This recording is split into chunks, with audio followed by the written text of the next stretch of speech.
Hey, fifth grade. So if you are watching this video, you're wondering what a planning sheet is and how you're supposed to use it.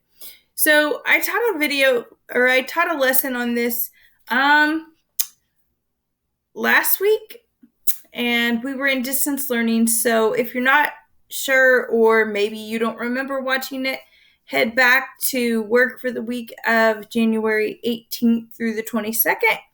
And you can pop in there and take a look at that. It's relatively short, so it shouldn't take you too long.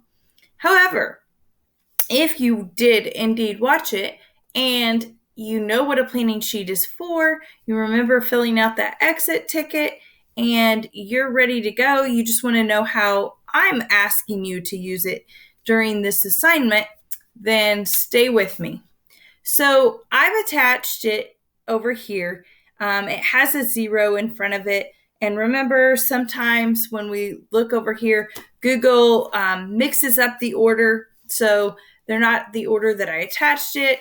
And it gets kind of confusing. So I did put numbers here to kind of help you navigate and find things easily. Also, anytime you're not sure, just hover over your name and the document name, and it should come up just the way this one did. So I'm going to go ahead and click here. This is your planning sheet.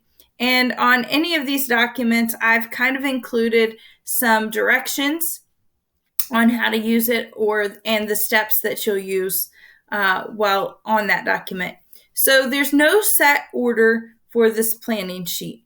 Remember from the lesson that this planning sheet is designed to help you doodle with words or brainstorm. I think in the video lesson where I taught this, Anne was stumped. She had an idea for a memoir, but she couldn't get started because she wasn't sure where she should start.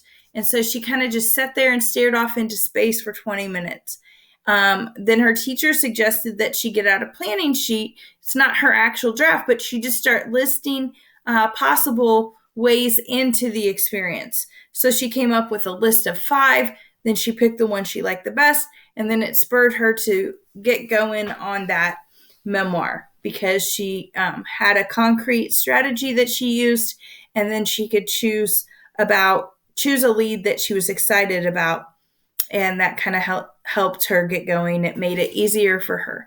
So that's what this planning sheet is for. Now, for Anne, she was having trouble getting started with her leads. You may not. You may know exactly what style of lead you want to use, and you may know exactly where in the experience you want to get started.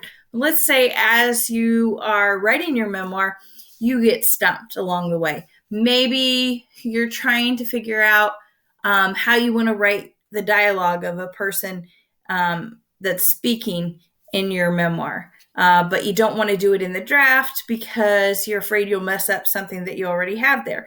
That's when you would come to this planning sheet and you would just insert a text box and you would just start typing and playing around with how you might write that dialogue.